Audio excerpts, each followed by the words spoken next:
வணக்கம். தமிழ் பிளஸ் பிரதான செய்தி அறிக்கையோடு இணைந்திருக்கின்றோம். செய்திகளோடு இணைந்து கொள்ளும் நான் ஸ்டெலா ரோபர்ட் கென்னடி. முதலில் தலைப்புச் செய்திகள். மோட்டார் போக்குவரத்து ஆணையாளர் நாயகம் கைது, வாகன பதிவில் முறைகேடு உள்ளதாக குற்றச்சாட்டு. யாழ் தையிட்டி விகாரை பிரச்சினைக்கு விரைவில் தேர்வு, அமைச்சர் அறிவிப்பு.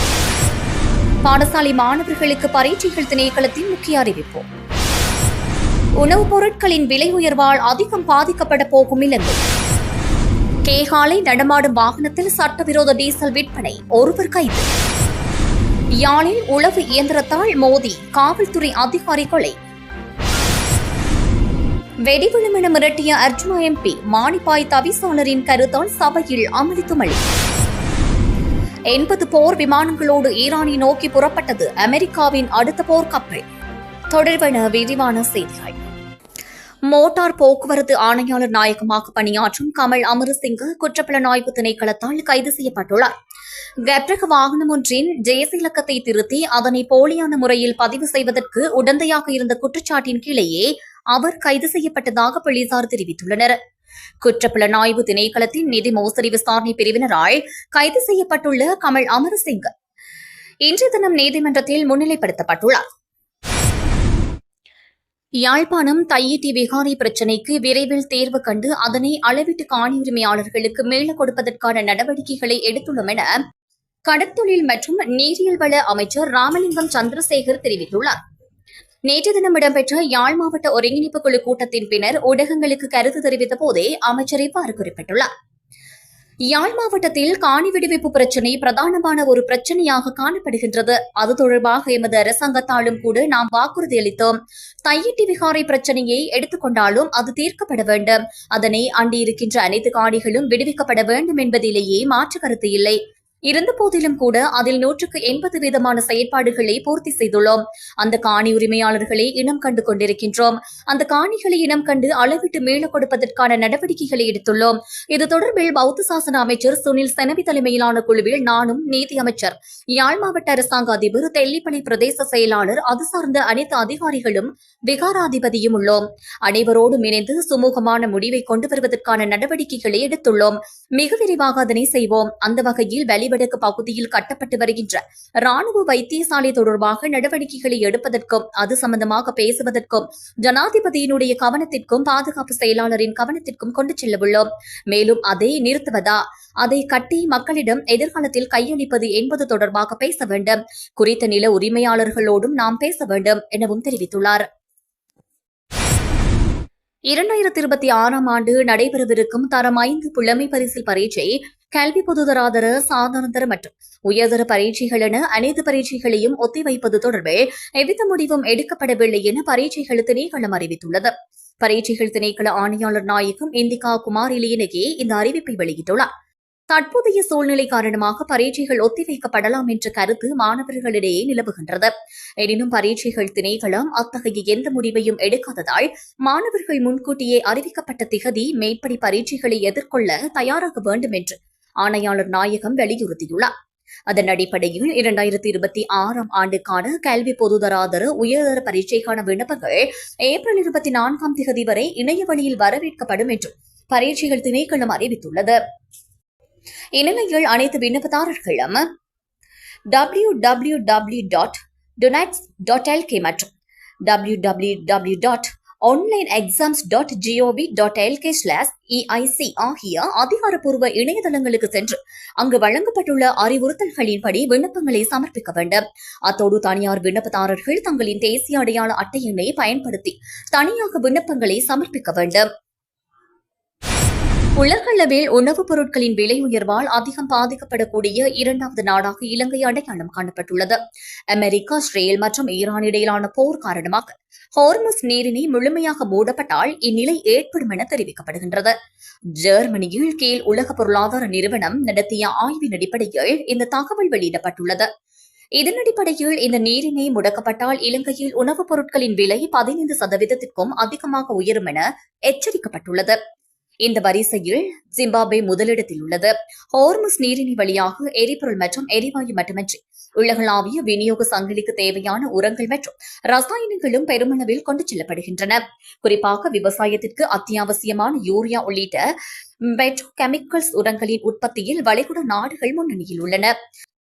பிபிசி வெரிஃபை தரவுகளின் அடிப்படையில் போருக்கு முன்னதாக நாளொன்றுக்கு 100க்கும் மேற்பட்ட கப்பல்கள் பயணித்து இந்த நீரிணையில் தற்போது மிக குறைந்த எண்ணிக்கையிலான கப்பல்களே பயணிக்கின்றன. இதன் அடிப்படையில் இந்த விநியோக தடை இலங்கையின் விவசாய உற்பத்தி மற்றும் உணவு பாதுகாப்பிற்கு பெரும் அச்சுறுத்தலாக உருவெடுத்துள்ளமை குறிப்பிடத்தக்கது. கேகாலை அம்பிபுச பகுதியில் 1200 லிட்டர் டீசலை சட்டவிரோதமாக விற்று வந்து நடமாடும் வாகனமும் ஒரு நபரும் போலீசாரால் கைது செய்யப்பட்டுள்ளனர். கேகாலை பிரிவு பொறுப்பு சிரேஷ்ட காவல்துறை கண்காணிப்பாளர் அனுருத்த பண்டரநாயக்கவின் அறிவுறுத்தல்களின் பேரில் செயல்பட்ட ஒரு சிறப்பு காவல்துறை குழு இந்த சோதனையை நடத்தியுள்ளது. சம்பந்தப்பட்ட பாரவூர்தியின் பின்புறத்தில் ஒரு சிறப்பு தொட்டி பொருத்தப்பட்டிருந்ததாகவும் அதிலிருந்து வெளியேறும் டீசலின் அளவை அளவிட ஒரு மீட்டரும் நிறுவப்பட்டிருந்ததாகவும் தெரிவிக்கப்பட்டுள்ளது. முதற்கட்ட விசாரணையில் சந்தேக நபர் வாங்குபவர்கள் இருந்த அதே இடத்திற்கு சென்று சாதாரண சந்தை விலையை விட ரூபாய் 100 முதல் 150 வரை கூடுதலாக வசூலித்து வந்த இந்த டீசலை விற்பனை செய்து வந்ததாக தெரியவந்துள்ளது. சோதனையின் போது அந்த வாகனத்தில் 1200 லிட்டர் டீசல் இருந்ததாகவும் அதன் ஓட்டுநரும் பாரவூர்தியும் காவல்துறை காவலில் எடுக்கப்பட்டுள்ளதாகவும் தெரிவிக்கப்பட்டுள்ளது.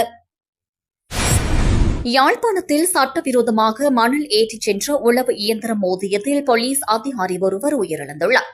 கண்டிகாமம் பகுதியில் வீதி சோதனை நடவடிக்கையில் ஈடுபட்டிருந்த போலீஸ் குழுவினர் மணல் ஏற்றி வந்த உளவு இயந்திரத்தை மறிக்க முயன்றுள்ளனர்.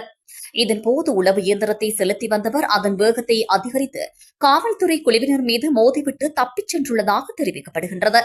இவ்வாறு உளவு இயந்திரம் மோதியதில் காவல்துறை சார்ஜென்ட் தர அதிகாரியான ஆல்ஃபிரட் என்பவர் சம்பவ இடத்திலேயே உயிரிழந்துள்ளார். இந்நிலையில் உயிரிழந்த காவல்துறை அதிகாரியின் சடலம் சாவகச்சேரி வைத்தியசாலையில் ஒப்படைக்கப்பட்டுள்ளது. இதனைத் தொடர்ந்து விபத்தை ஏற்படுத்திவிட்டு தப்பிச் சென்ற சாரதியை கைது செய்ய விசேட காவல்துறை குழுக்கள் அமைக்கப்பட்டு தீவிர விசாரணைகள் முன்னெடுக்கப்பட்டு வருகின்றமை குறிப்பிடத்தக்கது. தனது காணிக்கு சிவப்பு நோட்டீஸ் ஒட்டினால் வெடிவிடும் என நாடாளுமன்ற உறுப்பினர் ராமநாதன் அர்ஜுனா மிரட்டியதால் அவரது காணிக்கு சிவப்பு எச்சரிக்கை நோட்டீஸ் ஒட்டவில்லை என மானிப்பாய் பிரதேச சபையின் தவிசாளர் கானா ஜெசிதன் கூறியதால் சபையில் கடும் அமளிதுமளி ஏற்பட்டுள்ளது. மானிப்பாய் பிரதேச சபையின் மாதாந்த அமர்விலேயே இவ்விடயம் இடம்பெற்றுள்ளது. பெரியவிளான் பகுதியில் உள்ள நாடாளுமன்ற உறுப்பினர் ராமநாதன் அர்ஜுனாவின் காணியில் பற்றைகள் வளர்ந்துள்ளதால் அதிலிருந்து பாம்புகள் வெளிவந்து குடிமனைக்குள் புகுவதால் மக்கள் அச்ச நிலையில் இருப்பதாகவும் அதற்கு விரைந்த நடவடிக்கை எடுக்க வேண்டும் எனவும் பிரதேச சபையின் உறுப்பினர் எட்வர்ட் மரியவாசினி கடந்த கூட்டத்தில் சுட்டிக்காட்டினார். அதற்கு பதிலளித்த தவிசாளர் குறித்த காணிக்கு சிவப்பு நோட்டீஸ் ஒட்டுவதாக தெரிவித்த நிலையில் அது இதுவரை ஒட்டப்படவில்லை. இந்நிலையிலேயே குறித்த விடயம் இன்று சபையில் அமளி துமளியை ஏற்படுத்தியுள்ளது.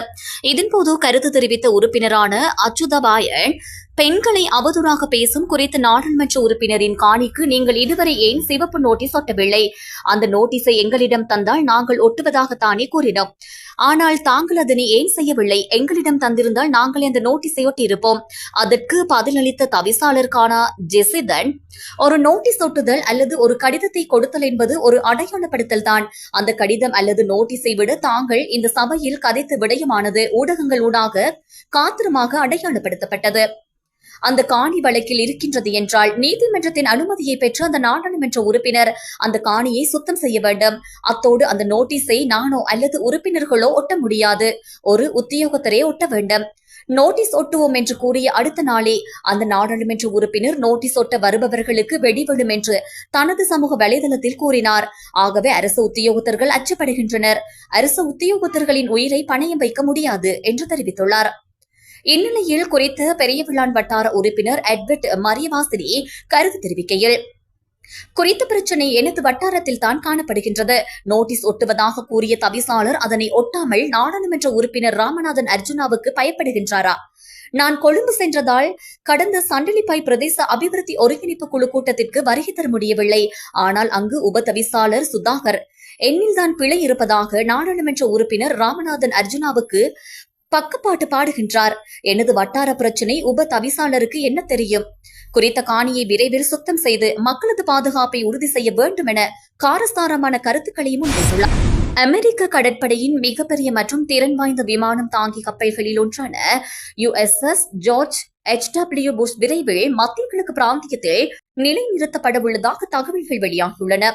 இந்த கப்பல் ஒரே நேரத்தில் 80க்கும் மேற்பட்ட போர் விமானங்களை ஏற்றிச் செல்லக்கூடிய மிதக்கும் விமான தளம் என கருதப்படுகின்றது.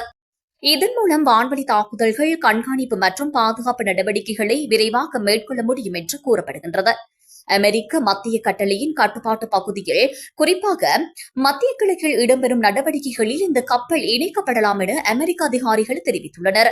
இந்த கப்பலும் அதன் தாக்குதல் குழுவும் சமீபத்தில் கப்பலை நிலைநிறுத்துவதற்கு முன் பயிற்சிகளை வெற்றிகரமாக முடித்துள்ளதாகவும் செய்திகள் வெளியாகியுள்ளன.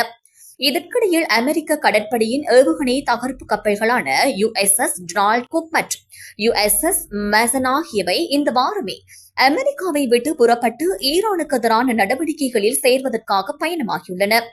மேலும் USS ரோஸ் என்ற மற்றொரு ஏவுகணை அழிப்பு கப்பலும் அமெரிக்காவிலிருந்து புறப்பட்டுள்ளதாக தெரிவிக்கப்பட்டுள்ளது.